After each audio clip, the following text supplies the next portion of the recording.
O pastor Abel nos repartiu com nós semana passada a luta que todo cristão, na realidade, passa, né? Muitas vezes nós pensamos que quando aceitamos a Jesus, todos os problemas, todas as situações, circunstâncias, elas simplesmente desaparecem. Mas não é o que a palavra nos fala, né? Nós sabemos, assim como ele lembrou, que nesse mundo todos nós passaremos por aflições, angústias, lutas, tribulações, e não é diferente com cada um de nós. Essa palavra que o Senhor me deu ontem ainda me veio algo nesse sentido de a hora de despertar, onde o Espírito Santo nos chama e sabemos que temos vivido tempos e dias difíceis, mas não tem sido diferente da vida dos primeiros irmãos, daqueles que nos antecederam, daqueles que foram os pioneiros, vamos dizer assim, nossos exemplos de vida cristã, aqueles que andaram diretamente com Jesus, aqueles que viveram, sentiram, tocaram, experimentaram, e tempos difíceis. No entanto,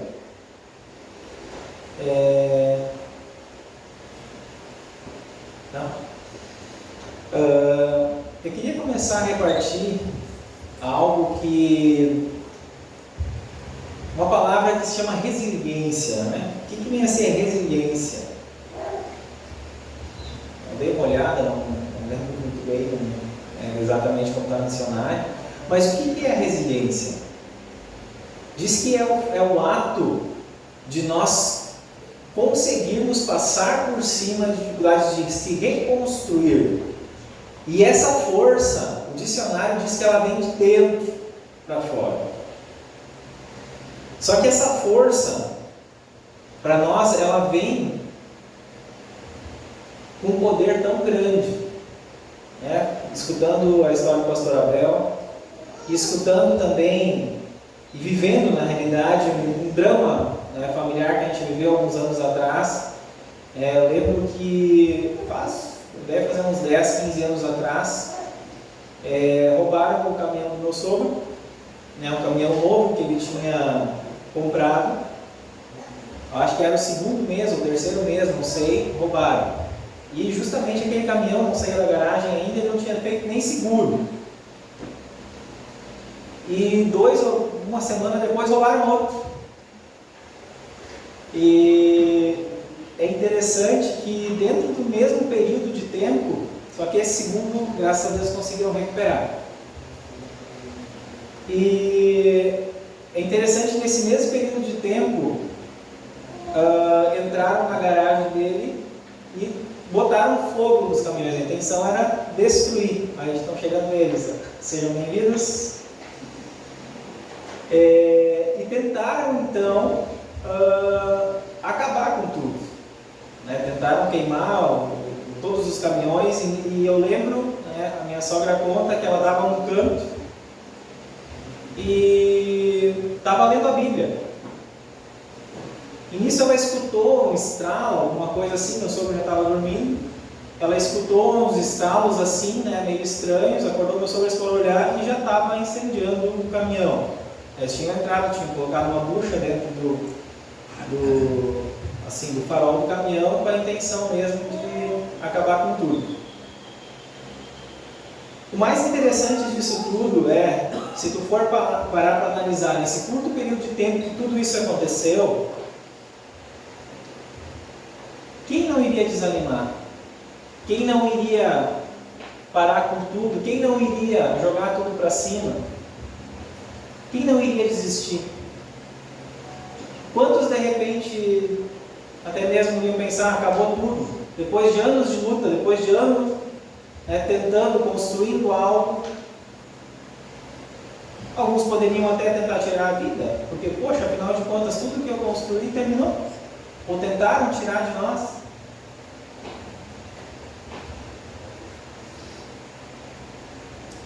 Mas todas as coisas cooperam para o bem daqueles que amam a Deus.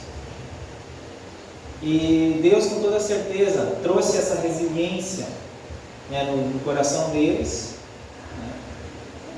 Trouxe essa força que excede todo entendimento. E eu sei que foram, né, eu não lembro qual o período de tempo, mas aquele caminhão precisou ser pago sem usar. O primeiro que foi roubado. Mas não desistiram. E estão aqui até hoje. Assim, eu trago essa ilustração, queridos, né? Para trazer e despertar em nós algo que Deus já nos deu, no momento que nós aceitamos a Jesus Cristo como Senhor e Salvador. A vida dele em nós, a força dele em nós, o poder dele em nós. Mas constantemente, por algum motivo e outro, nós somos abalados. Constantemente, por um motivo e outro, nós balançamos a estrutura. Constantemente, por um motivo e outro, nós desanimamos. Pensamos em desistir, pensamos em pular do barco, pensamos em até tirar a vida. Isso é comum. Não é normal, mas é comum.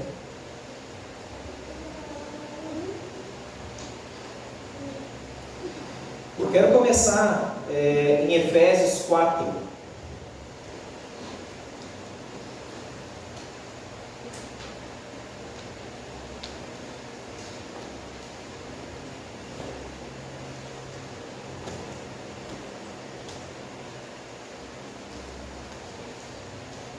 Ontem, quando o Espírito Santo me trazia essa palavra, lembrava dela, veio junto, né, essa situação que eles passaram.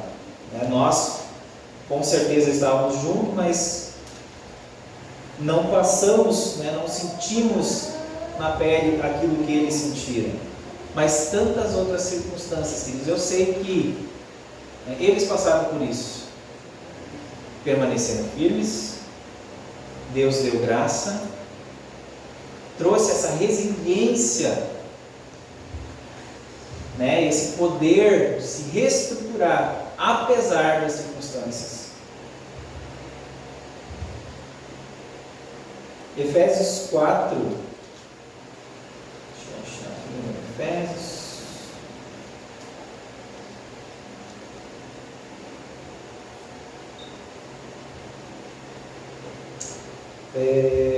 Sete em diante. Peço um pouquinho de paciência aos irmãos, nós vamos dar uma lida aqui, uma corrida por cima desses textos aqui. E a graça foi concedida a cada um de nós, segundo a proporção do dom de Cristo. Por isso diz: quando ele subiu às alturas, levou cativo o cativeiro, e concedeu dons aos homens. Ora, que quer dizer subiu? Senão também que havia descido até as regiões inferiores da terra. Aquele que desceu é também o mesmo que subiu acima de todos os céus para encher todas as coisas. E ele mesmo concedeu uns para apóstolos, outros para profetas, outros para evangelistas e outros para pastores e mestres. Guardem isso, queridos. Com vistas ao aperfeiçoamento dos santos, para o desempenho do seu serviço, para a edificação do corpo de Cristo, até que todos cheguemos à unidade da fé e do pleno conhecimento do Filho de Deus, à perfeita varonilidade, à medida da estatura da plenitude de Cristo. Guardem ali o versículo 12, tá? Para que não mais sejamos como meninos agitados de um lado para o outro, e levados ao redor por todo o vento de doutrina, pela artimanha dos homens, pela astúcia com que induzem ao erro. Mas, seguindo a verdade em amor, cresçamos em tudo naquele que é a cabeça, Cristo, de quem todo o corpo, bem ajustado e consolidado, pelo auxílio de toda a junta, segundo a justa cooperação de cada parte, efetua o seu próprio aumento para a edificação de si mesmo em amor. Isso, portanto, digo e no Senhor testifico, que não mais andeis como também andam os gentios, na vaidade dos seus próprios pensamentos. Guardem essa palavra. Obscurecidos de entendimento, alheios à vida de Deus por causa da ignorância que vivem, pela dureza do seu coração, os quais, tendo-os tornado insensíveis, se entregaram à dissolução, para com avidez cometerem toda sorte de impureza. Mas não foi assim que aprendestes a Cristo, se é que de fato o tendes ouvido e nele fostes instruídos, segundo é a verdade em Jesus, no sentido de que, quanto ao trato passado, vos despojeis do velho homem, que se corrompe segundo as concupiscências do engano, vos renoveis no espírito do vosso entendimento. Isso quer dizer uma mente renovada, pois afinal nós temos a mente de Cristo. E vos revistais do novo homem, criado segundo Deus, em justiça e retidão procedentes da verdade. Por isso, deixando a mentira, fale cada um a verdade com o seu próximo, porque somos membros uns dos outros. Irai-vos e não pequeis. Não se põe o sol sobre vossa ira. Resolve logo o teu problema. Não deixe o teu coração se amargurar, se encher de mentiras, se encher de coisas negativas, que destroem em relação ao outro. Nem deis lugar ao diabo. Aquele que furtava não furte mais, antes trabalhe, fazendo com que as próprias mãos o que é bom, para que tenha com que acudir ao necessitado. Não saia da vossa boca nenhuma palavra torpe, nenhuma palavra de ofensa, e sim unicamente a que for boa para edificação, conforme a necessidade, e assim transmita graça aos que ouvem. E não entristeçais o Espírito Santo, no qual fostes selados para o dia da redenção. Longe de vós toda amargura, cólera e ira, e gritaria e blasfêmias, e bem assim toda a malícia. Antes, sede uns para com os outros benignos, compassivos, perdoando-vos uns aos outros, como também Deus em Cristo vos perdoou. É interessante que algumas passagens aqui falam da mente, onde tudo acontece, onde vêm os pensamentos, onde correm pensamentos bons, pensamentos ruins. Quero abrir um parênteses agora. Se a palavra nos fala que nós temos a mente de Cristo renovada pelo Espírito Santo, quais são, a partir do momento que nós temos a Jesus Cristo como Senhor e Salvador em nós, e nós nele, temos a mente renovada, a Bíblia também fala e deixa bem especifica bem, que o Espírito está pronto, mas a carne é fraca. Nós temos a mente de Cristo, e quando nós temos a mente de Cristo, tudo que é dele, todo pensamento bom, toda a vida que flui dele está em nós. Esse passa a ser a nossa forma de pensar, a nossa forma de agir, a nossa forma de corresponder com o problema que enfrentamos. No entanto, por muitas vezes, vamos dizer assim, nós descemos, isso não é voluntário porque queremos, mas porque de alguma forma voltamos a aceitar o pensamento de uma vida pregressa a Cristo, uma vida anterior a Cristo, e passamos novamente a aceitar alguns pensamentos, que eles são induzidos também por alguém que a gente vai ver, ou por alguns. Quero enfatizar aqui a renovação da mente, E nós, sem dúvida, travamos uma batalha espiritual, e essa batalha é na mente, é onde acontece as circunstâncias. Imagina tu guerreando, imagina tu lutando com algo que tu não vê, que é algo que parece que é teu, que parece que é um pensamento teu.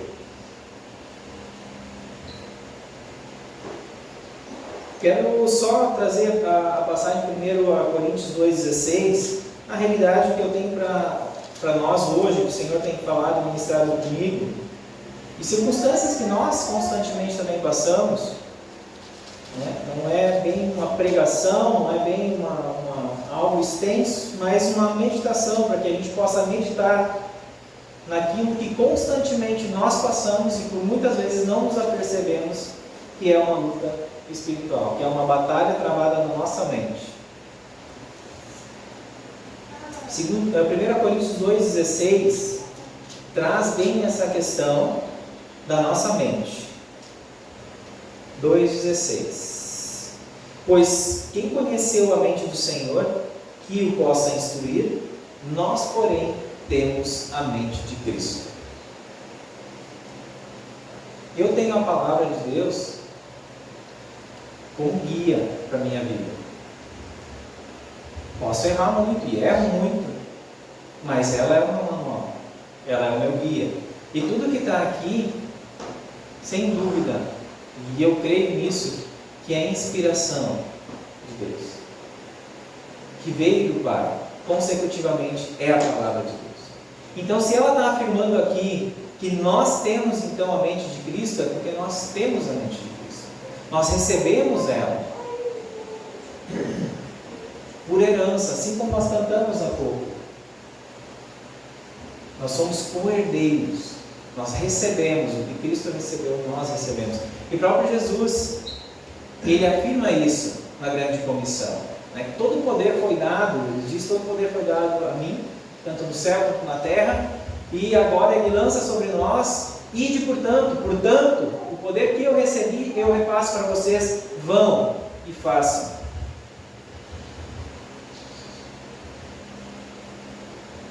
Nós temos a mente de Cristo,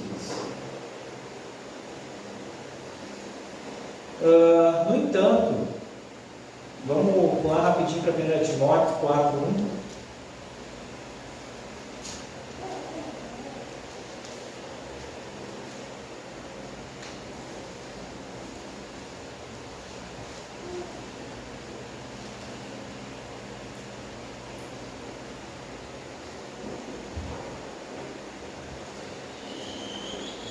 Vamos lá, então diz o seguinte: ora, o Espírito Santo afirma expressamente que nos últimos tempos alguns apostatarão da fé por obedecerem a espíritos enganadores e a ensino de demônios, pela hipocrisia dos que falam mentiras e que têm cauterizada a própria consciência.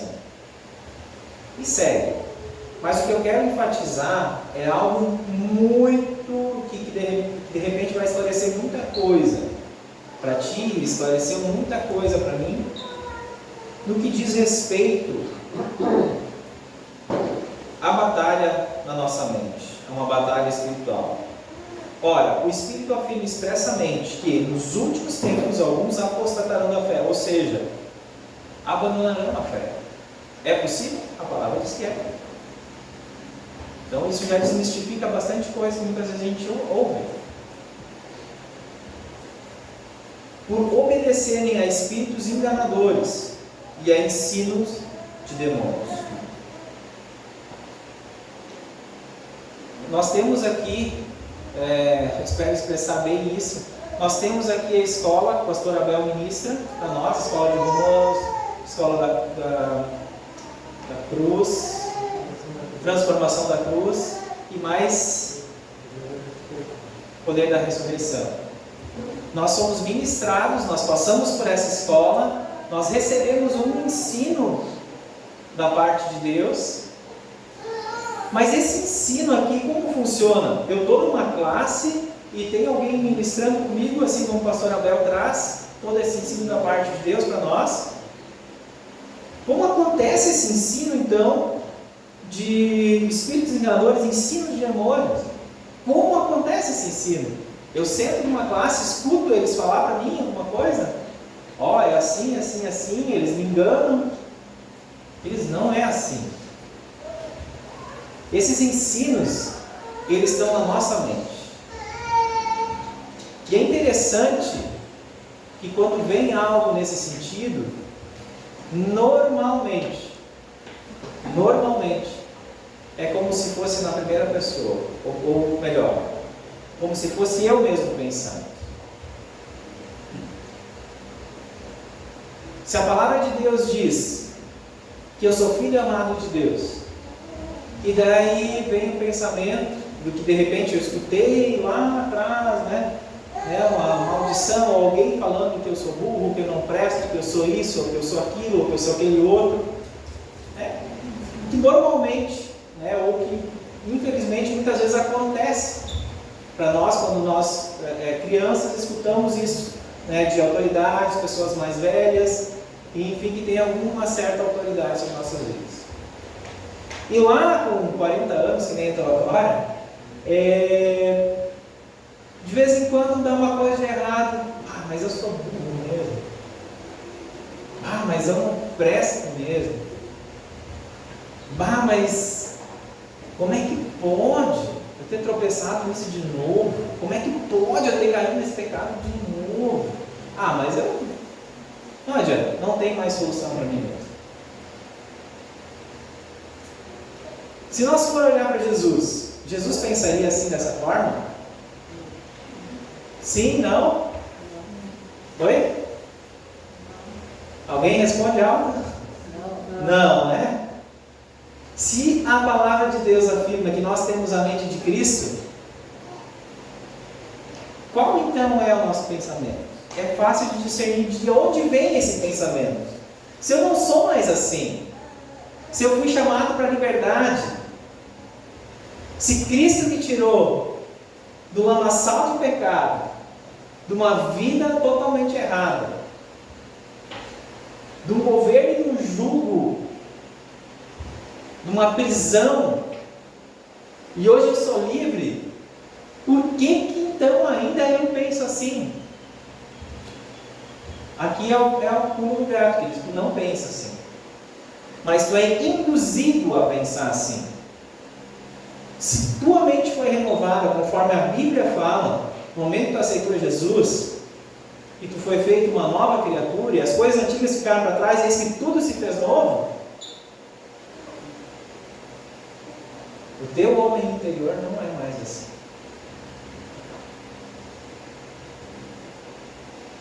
No entanto, queridos, e isso nós conversamos muito lá em casa, a respeito dessa batalha da mente, de enganos, e a gente vai também já no próximo versículo ver algo nesse sentido. E já vamos aproveitar e vamos abrir lá em 2 Coríntios 10, 3 a 5.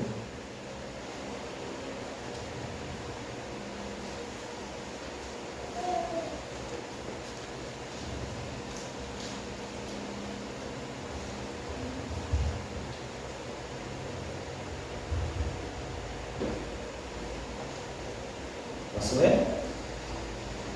2 Coríntios 10, 3 a 5. Porque, embora andando na carne, não militamos segundo a carne.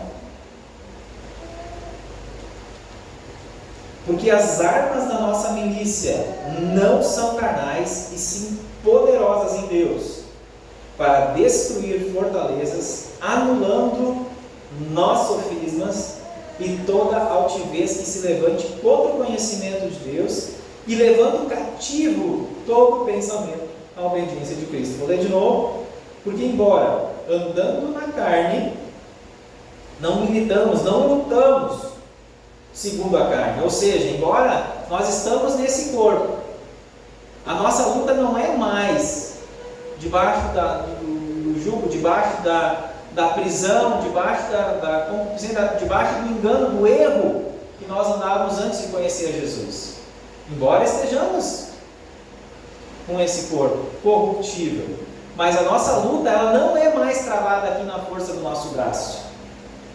Ela não é mais travada com o conhecimento que eu tenho, ou com a maldição que eu recebi, né, dos meus pais, ou assim por diante. Quantos aqui, né, e se tu for trazer, olhando cada vez mais para trás, os mais antigos ainda, com toda certeza sofreram muito mais dos seus pais, não porque eles queriam, mas pela ignorância. Não que eles eram ignorantes porque queriam ser, não, porque eles também foram criados dessa forma, e eles não, a gente não pode simplesmente depositar a culpa neles.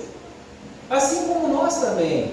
Tantas vezes erramos pela nossa ignorância, porque a gente não conhece a verdade, não conhece o trato com que devemos andar.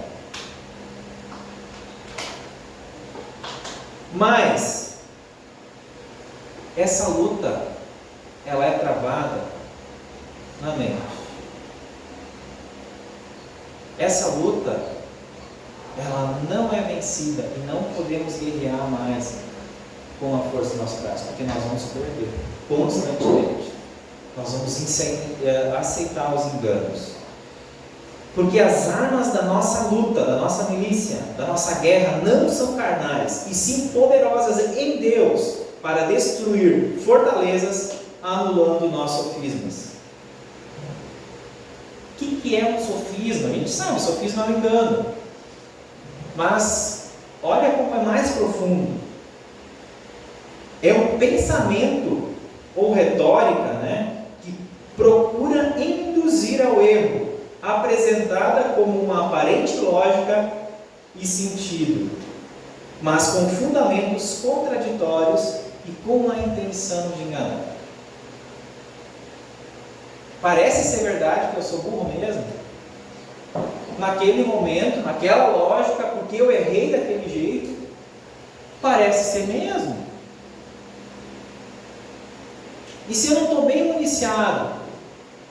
E se eu não estou bem ligado ao Senhor, eu esqueço da verdade que eu estou hoje. Eu esqueço que eu estou em Cristo, que a mente dele está em mim, e eu aceito novamente aquela mentira como uma verdade.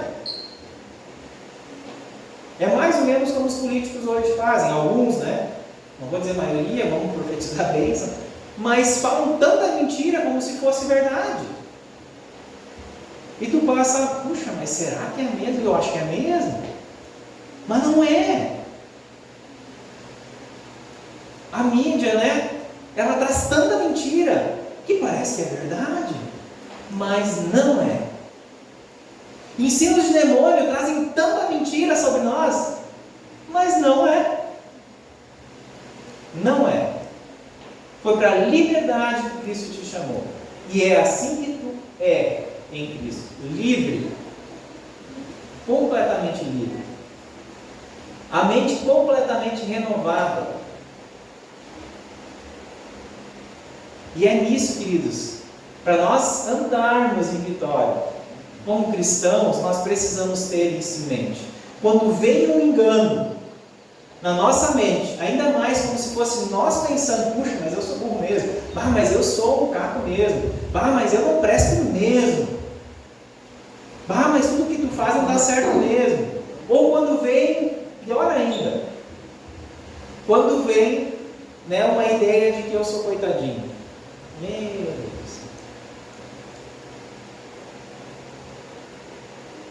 Ninguém olha por mim, ninguém, eu sou sempre deixado de lado mesmo.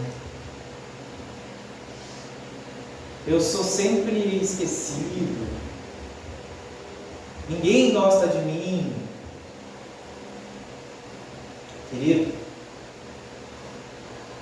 Jesus é o cabeça, mas ele tem um corpo. Quem é o corpo de Cristo? Somos nós. É a igreja.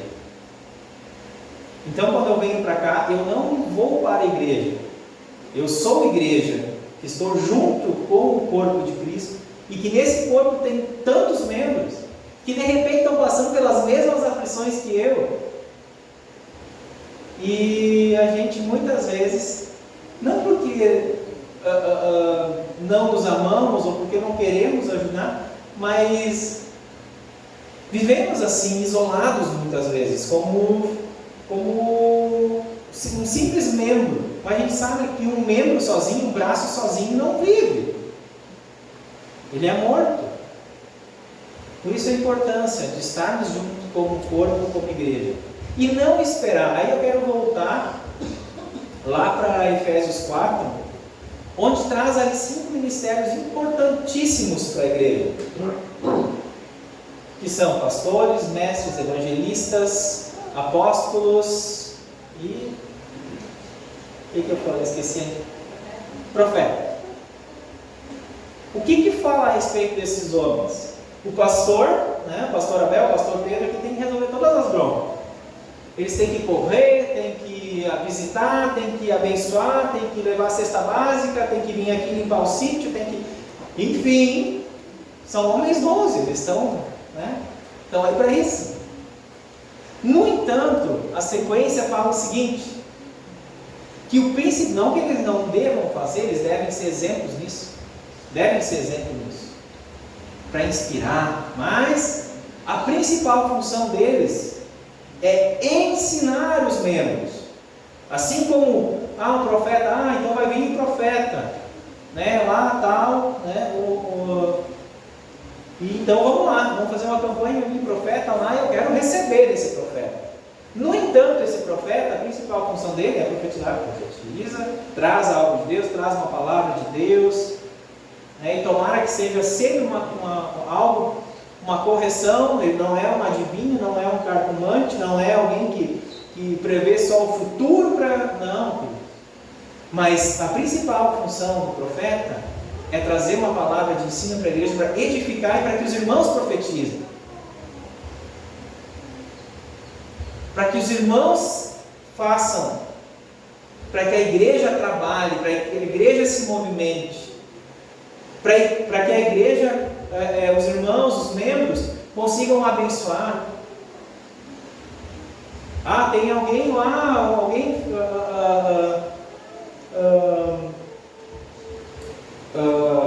no hospital, coisa assim, vou ligar lá para o Abel, lá para ele lá orar.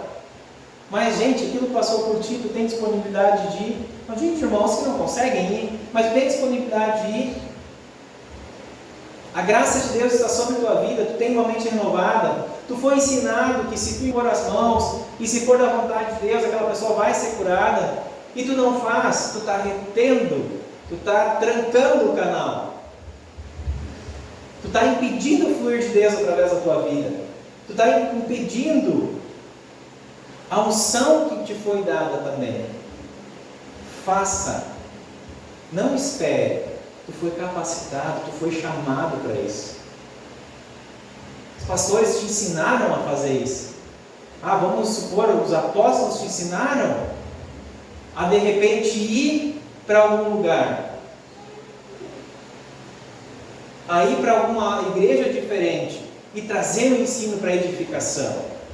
E tu tem a oportunidade de fazer e tu não faz. Mas eu vou chamar, aquela pessoa que foi designada, que tem uma capacidade extra. A capacidade extra que Deus deu a ela foi para te ensinar a fazer. Foi para mim ensinar a fazer. Para mim fazer.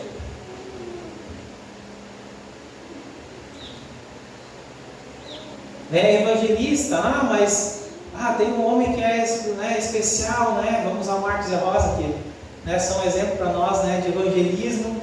Eu tenho alguém para evangelizar, eu vou chamar o Marcos, vamos lá, Marcos. Não que não possa, ia ser bem, ia ser edificante, mas com tantos exemplos que eles nos trouxeram, eles nos ensinaram a evangelizar. Eu posso fazer, Deus me deu essa graça porque eu fui ensinado por evangelista a fazer isso. Entende, queridos? Não trancamos, não nos fechamos, porque se a graça, a unção de Deus passa pela minha vida, quanto mais tu vai ser abençoado. Tu vai estar edificando, vai estar abençoando outros. Eu não me sinto capacitado, mas com a capacidade no momento que Deus te deu, tudo que tu for falar para alguém que não conhece nada vai ser muito. Tudo que tu for ministrar vai ser muito para alguém que está com o coração receptivo.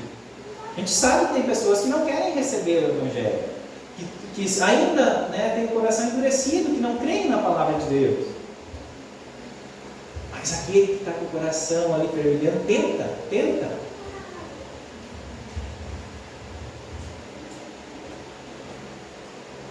Isso que nós somos, gente. É isso que nós somos chamados. Tu não precisa ser alguém consagrado, e que bom, a palavra fala isso, né? Fugiu agora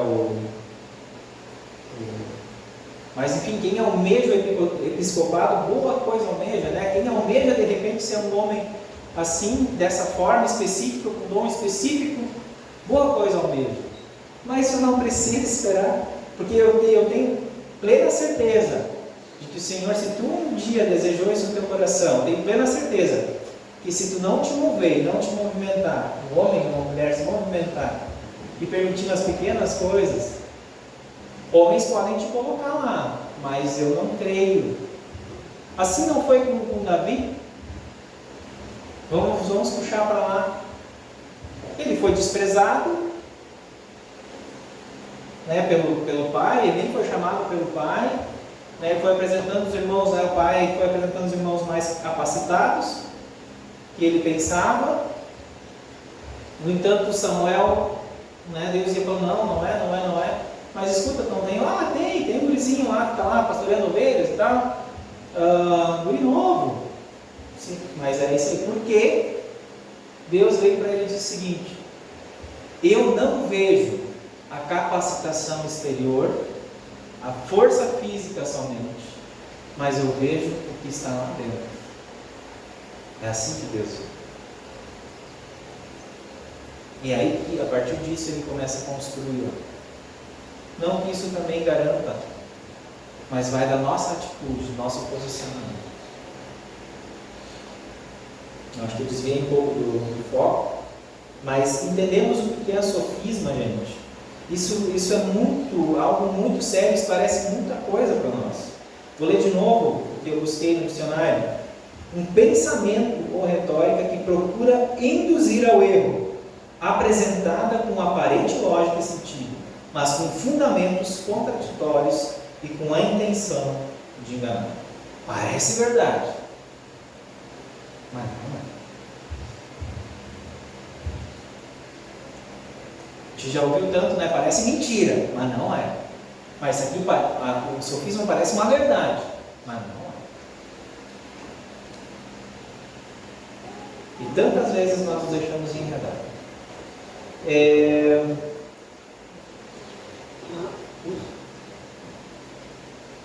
Uma característica ainda de uma mente renovada. Isso tu pode fazer um raio-x na tua vida. Uma característica, não estou dizendo que é todas ou generalizando. Karen também me diz, né, que eu tenho muitas vezes assim problema de generalizar. Mas eu não quero generalizar isso aqui. Característica de uma mente renovada. Isso tu te examina. É a rapidez para perdoar. Não que eu não sinta raiva, não que eu não sinta desejo de repente esganar alguém, enfim, mas não segurar a ofensa, não reter a ofensa. Isso é um crivo, entende? E que eu caio muitas vezes. O reter, aquele cara me ofendeu. Mas ele começa a remoer. E aquilo te estraga de um jeito que tu abre, sabe assim, um caminho tão grande para esses sofismas começarem a entrar na tua cabeça, e de repente, quando tu viu, fez um filme. Né? E ainda mais se alguém veio e te falou alguma coisa assim, e daí tu fez um filme daquilo que poderia ser aquele filme na tua cabeça em diversas áreas. Parece uma verdade, não, mas foi assim mesmo que aconteceu. E daí um dia, anos depois, tu vai conversar com aquele cara, né? Esperando que o tempo cure, o tempo não cura, o tempo só te deixa mais amargurado. Quem cura é o liberar perdão, é a ação e a graça de Deus sobre a tua vida, sobre a minha vida. E daí tu vai conversar com aquele fulano de tal que um dia te ofendeu por alguma razão. E daí tu vai sentar e vai conversar com eles: ó, irmão, olha, eu passei anos, né? Passei meses assim, desse jeito, assim. E disse: cara, mas eu não falei isso. Por que tu acha que eu falei isso? Mas tu não falou? ninguém sabia daquela situação, como é que eu ia falar? Ah, mas fulano falou isso, isso, isso. Entende como acontece? Algo que parece ser verdade, mas não é. Te estragou por meses, por anos, por dias, ou por um dia, numa mentira, que parecia ser uma verdade. Porque aquilo veio na tua mente como uma realidade tão profunda. Né? Passou um filme de como o cara tramou, como foi feito, como, né? Mas não pode, claro que é verdade. E eu baseio toda a minha vida numa mentira. E eu sou detonado, não prospero em área nenhuma, porque eu estou tão amargurado, tão ressentido.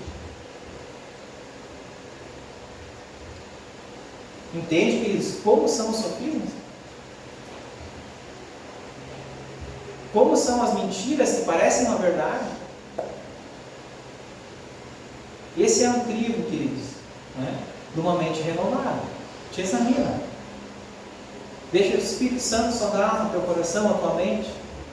Porque é uma batalha. E o inimigo quer, queridos. Ele quer te deixar assim. Ele quer te deixar ruim.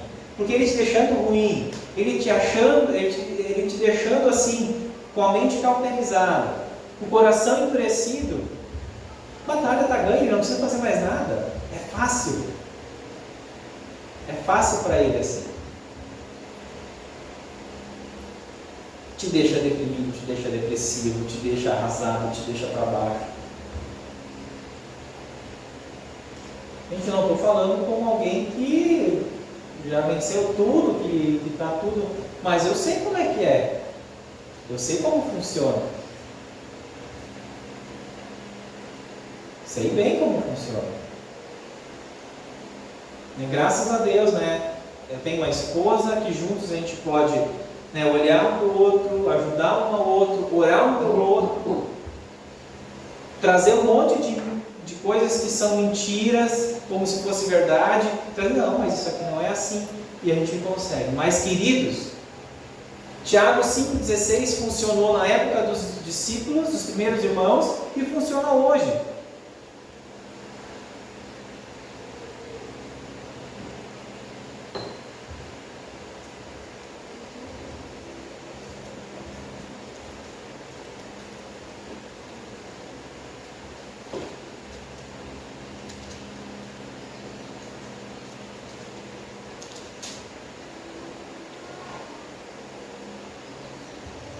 Confessai, pois, os vossos pecados uns aos outros, e orai uns pelos outros para serem curados.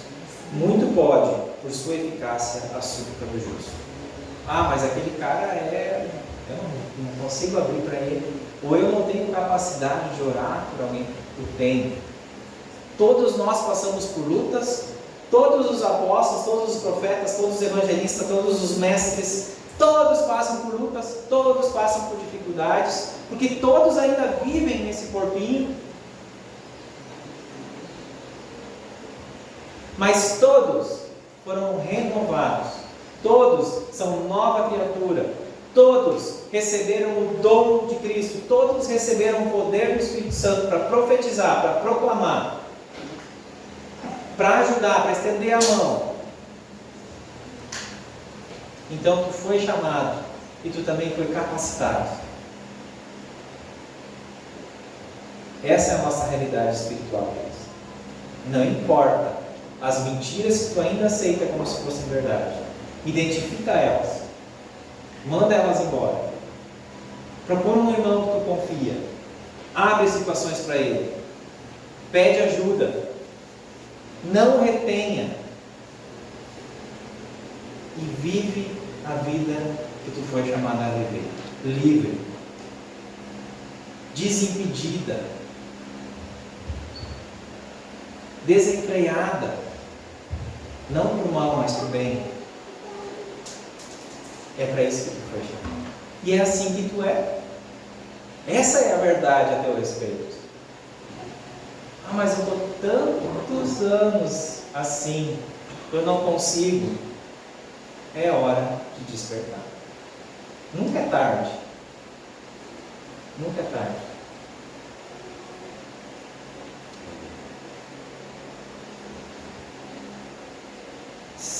1 Samuel 22:2. E nisso, agora eu estava esquecendo desse versículo.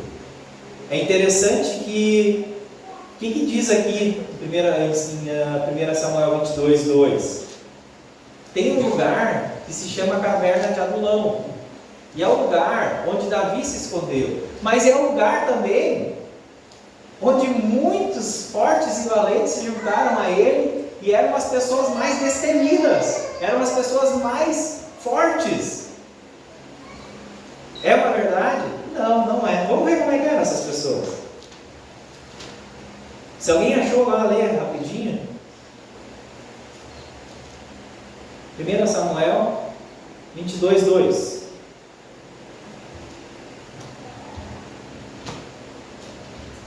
Olha que eu vou achar primeiro aqui, vou ter que ler. E lá diz o seguinte: ajuntaram-se a ele todos os homens que se achavam em aperto, e todo homem endividado, e todos os amargurados de espírito, e ele se fez chefe deles, e eram com ele uns 400. Primeiro diz que a família dele se juntou, e depois vieram toda essa turma forte, os melhor. Não, queridos, eram os pior, eram os que não tinham jeito, eram os que deviam até as calças, eram os amargurados, eram os oprimidos, eram os que não se achavam nada, eram esses que se achegaram. Por que será que eles se achegaram? Porque eles sabiam que Davi tinha uma promessa. E desses homens, eles foram transformados, em primeiro lugar, na mente. Veio sobre esses homens uma unção, e eles foram transformados. Debaixo do reinado, debaixo do governo de Davi, em homens valentes, em homens de guerra, em governadores, em homens poderosos. Mas como pode? Essa é a nossa realidade. Essa é a nossa realidade. É para isso que nós somos chamados.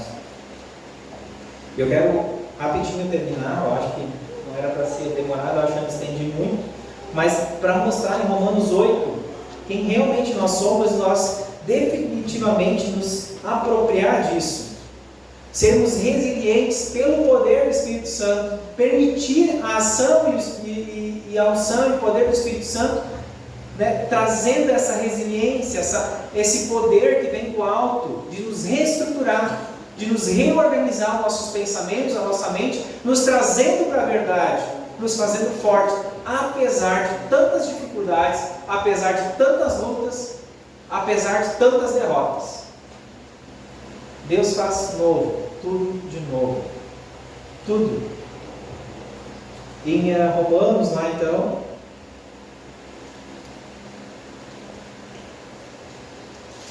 (8, 12 a 17), primeiro,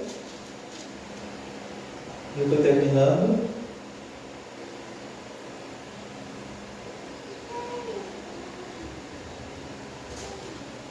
(12 a 17) diz o seguinte: assim, pois, irmãos, somos devedores, não à carne, como se constrangidos a viver segundo a carne. Porque se viverdes segundo a carne, caminhais para a morte. Mas se pelo Espírito mortificardes os feitos do corpo, certamente vivereis. Pois todos os que são guiados pelo Espírito de Deus são filhos de Deus, filhos maduros de Deus. Porque não recebestes o espírito de escravidão, para viverdes outra vez atemorizados, mas recebestes o espírito de adoção, baseados no qual clamamos: Abba, Pai. Pai querido, Paizinho, Pai amado. O próprio Espírito testifica com o nosso Espírito que somos filhos de Deus.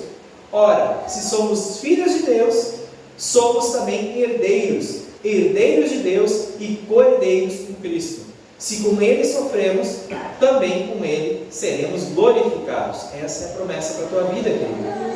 E também 8, 28 a 30. Sabemos que todas as coisas cooperam para o bem daqueles que amam a Deus, daqueles que são chamados segundo o seu propósito, porquanto aos que de antemão conheceu, também os predestinou para serem conformes à imagem de seu Filho, a fim de que ele seja o primogênito entre muitos irmãos. E aos que predestinou, a esses também chamou. E aos que chamou, a esses também justificou. E aos que justificou, a esses também glorificou. Amém. Glória a Deus. Queridos, é esse que tu é. Em primeiro lugar, filho amado do Abba Pai, do Paizinho, do Deus Todo-Poderoso. De repente, tu não entendeu nada, ou de repente essa palavra não foi para ti, mas a única coisa que tu precisa saber é que Deus te ama. É João 3,16, porque Deus amou o mundo de tal maneira que deu seu único Filho, para que todo aquele que nele creia não pereça, mas tenha a vida eterna. Bem, queridos, Deus abençoe a todos.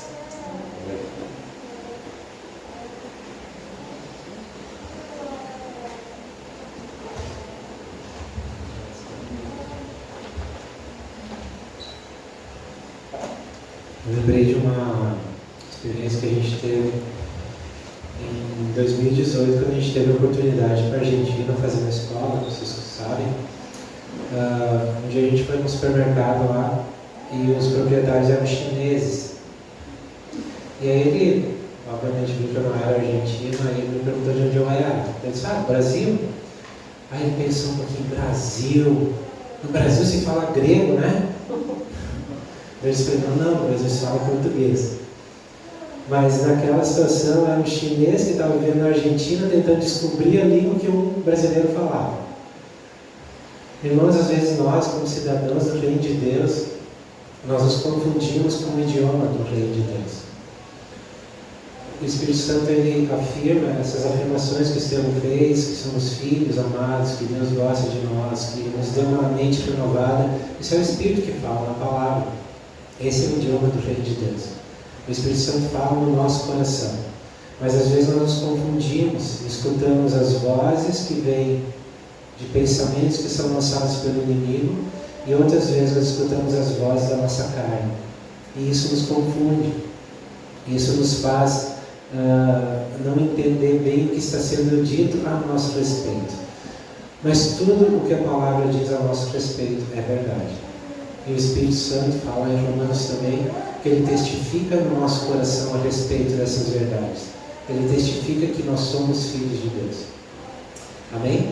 Vamos ficar com essa certeza. Vamos andar debaixo dessa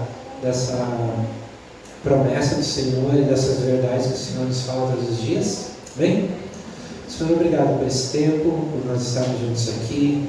Obrigado porque a Tua palavra é verdadeira e que Teu Espírito testifica dela no nosso coração todos os dias. Nos ajuda a discernir, Senhor, as vozes que vêm à nossa mente e a ficar e confiar apenas na voz do Teu Espírito, naquela que testifica as verdades da Tua palavra para cada um de nós. Que não sejamos confundidos, Senhor, mas que possamos todos os dias viver essa nova vida que Tu nos deu em Cristo Jesus. Obrigado por tudo, Pai. Oramos para que as Tuas bênçãos continuem se manifestando sobre nossas vidas, que sejamos guardados durante essa semana de tantos perigos que nem mesmo às vezes enxergamos, mas sabemos que Tu tem cuidado e queremos continuar debaixo da Tua boa e poderosa mão. Obrigado por tudo, em nome de Jesus, Pai. Amém.